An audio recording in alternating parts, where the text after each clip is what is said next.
Hey, thanks for being a part of the conversation. Let's do some pod crashing. Episode number 306 is with Sarah Wayne Callies and Paul Adelstein from the podcast Prison Breaking. Good morning. Excellent.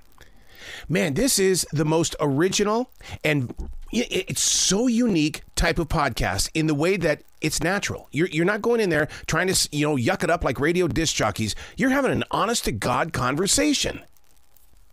Well, that's kind of what we've been doing since 2005. We met doing this show, and Paul's a Chicago native. We shot in Chicago. I was born there, but my parents moved when I was a baby, so he kind of helped me get to know the city. And we've just been chatting ever since, really. Now, one of the things that listeners need to understand is that Prison Break was only on for 5 seasons, but yet that fan base, my God, it's still there.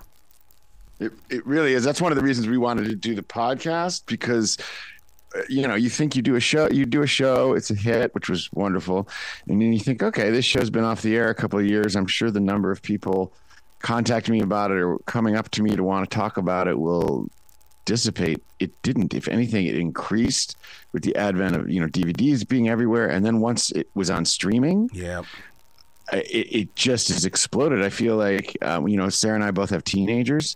People in their grades are watching it. My nieces are in their early 20s. They all watched it in high school. So it just is one of those shows that once it gets its hooks in you, people just love it, and it has just the most amazing fan base. So we really thought, we got a lot of things to share with them that they're gonna like. What makes it unique is the fact that you're watching the episode and you're explaining things as it's happening. I've never heard anything like this, and it's almost like I need a pair of those VR goggles, because I want to watch you guys and really participate with it. Oh, that's a great idea. That's a totally crazy component that has never occurred to us. And look, the watch party is so much fun, right? Because you hit play on the watch party, you hit play on the episode, and it's a sort of DVD commentary kind of thing. And then we go on the episode of the podcast itself on Prison Breaking, and we talk about it, talk about what we just saw, and we bring on actors and directors and writers from the show. But it's just something that I think meant a lot to everybody involved. Mm-hmm. We have the writers on, and they talk about it was a sort of mountaintop experience for them in the writers' room, and they all became really good friends, and they're still so proud of that work. It changed all of our lives in so many ways. Paul and I, like you said, we've got teenagers now, and neither of us had kids when we started this show. I spent season 2 pregnant. And so I think because it was such a life changer. Yeah, Paul, but you did really well, actually. Thank you. You didn't gain much weight. I didn't know. I carried it mostly in my legs. Yeah. Well, we shot you, from the right. That's right.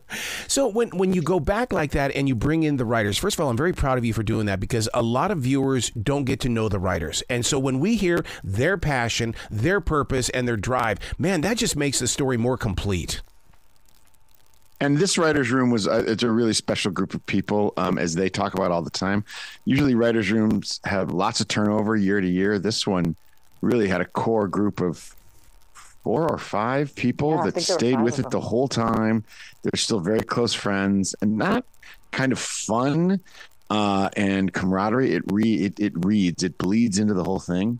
So we also knew that, with a show that was so incredibly well plotted and had it was really the beginning of the more twists and turns per square inch than television had been doing before, that we needed to hear, how they came up with this. Was this planned? Did this come up last minute?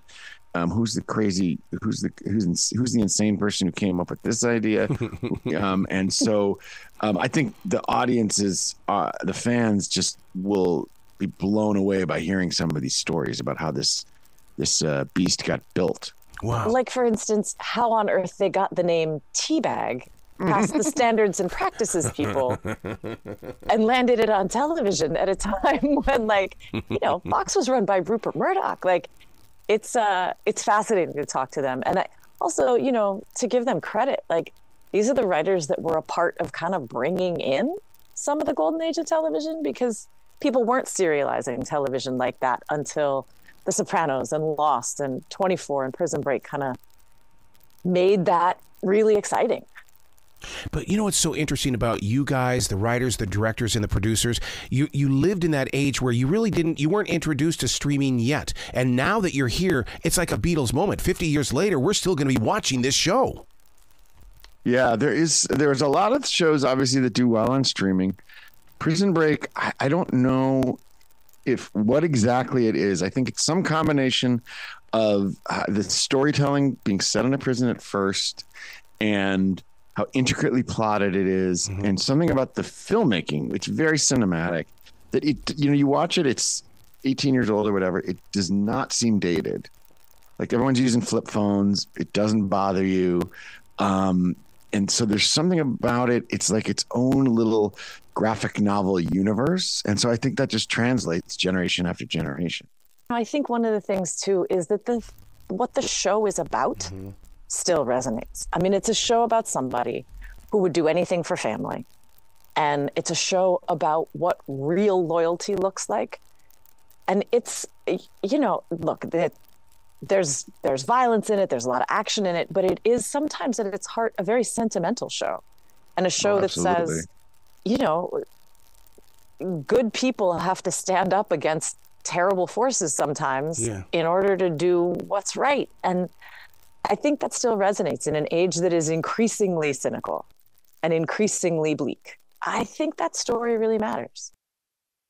I can't be the only one who wants to be in row D at a movie theater with popcorn and candy watching this on a big screen, because I want to be able to look at the entire thing without the frame of a flat screen. Totally agree. Oh, interesting. Totally agree. I love going to the movies. Yeah. Yeah. And like you said, this has got that drama and that intenseness about it, and the quality is there. I would pay to go see 2 episodes a week if you guys were to bring back all 5 seasons. Ooh, wouldn't that be great? A full theatrical release. God. Wow. What's interesting is actually the show could take it, by which I mean we shot it on film. And that's one of the things that we talk about is the ways in which the making of television has changed since 2005, and how we put this thing together, how the directors made certain choices about everything from location to tone to the coloring of the frames. I mean, it's really beautiful to kind of dig into this kind of thing and see the choices that were made.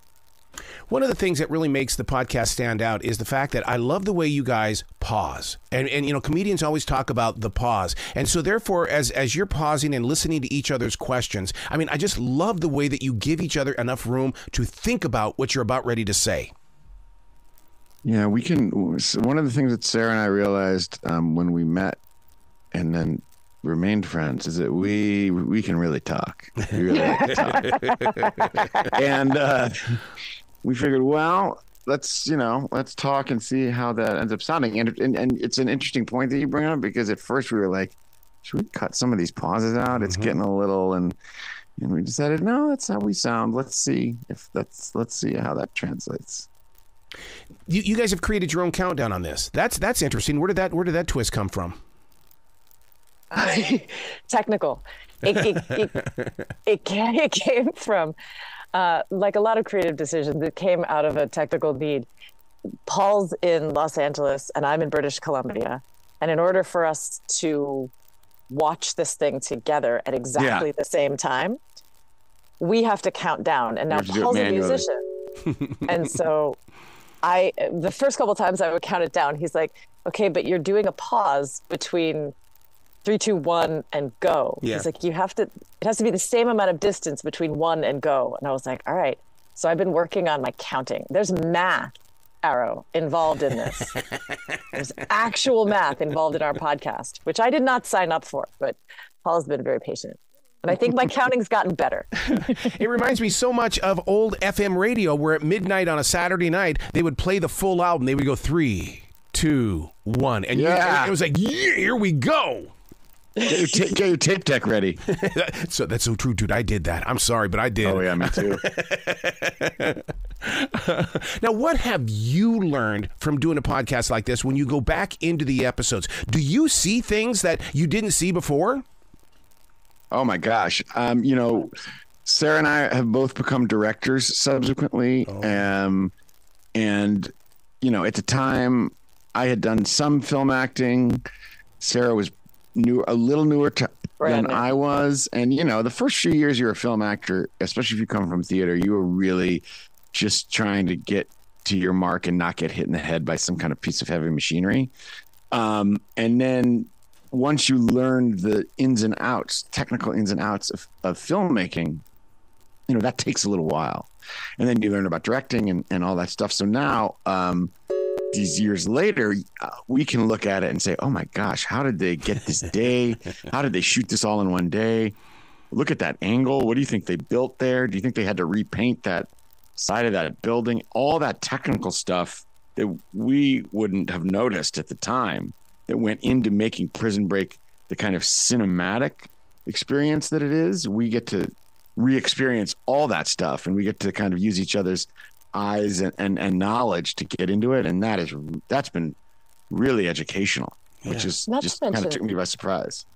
Not to mention watching these kids.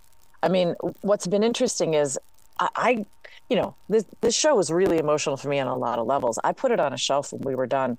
I don't think I could have taken it down in the first 10 years. Yeah, same. But now, when I watch this woman in her 20s named Sarah Wayne Callies perform this role, it doesn't feel like me. Oh, really? She's actually closer to the age of my eldest kid. She is closer to my age now. And that way I can watch at more of a remove rather than just watching it and being like, oh, I don't like this, or being neurotic, or, there's a critical distance that I think allows for the space to appreciate what's there and to remember the best parts of the process. Wow. Yeah. To go back like that reminds me so much of my studies with martial arts, because my sabanim would always say, I want you to learn from the sidelines, because when you watch it through other people, you become better at your craft. Do you feel like that you're better directors and better actors now that you've seen everything in the past? Oh, 100%. Yep.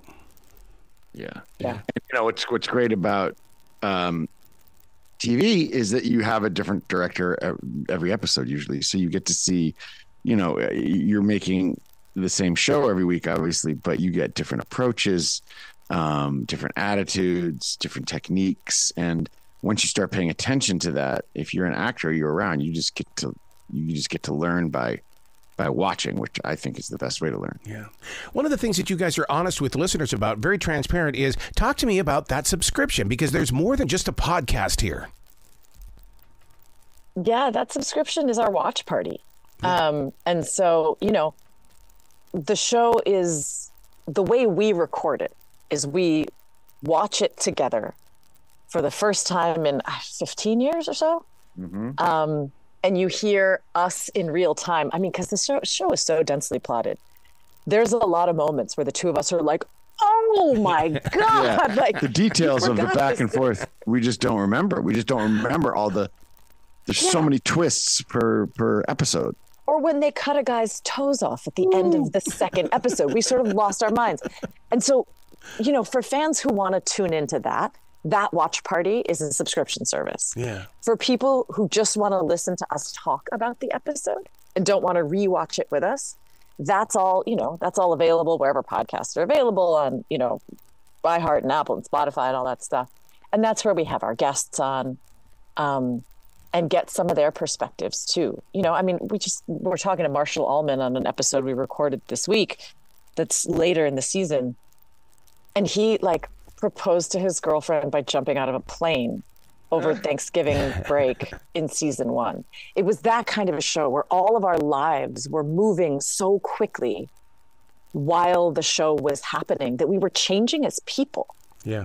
And at the same time, we were, I don't quite know how to put this, but we were also getting a little famous, which changes you as a person. And we were on location for the first 3 years. That's what I loved. Yeah. Yeah. And so, we were really the only people that we had to process those changes with. Yeah. I spent more time during my pregnancy with Paul than I did with my mom, which is weird. Wow. But I was at work every day. Remember, I almost threw up on you once too. I had terrible morning sickness, and we were shooting on this train, and it kept going back and forth and back and forth and back and forth. And then you had to choke me out. Yeah, and I almost barfed on your head. Yeah, you did. It was great. Sorry about that, by the way. No, that's okay. You have to love the friendship that has come from this, because, I mean, there's no way that you could have predicted this.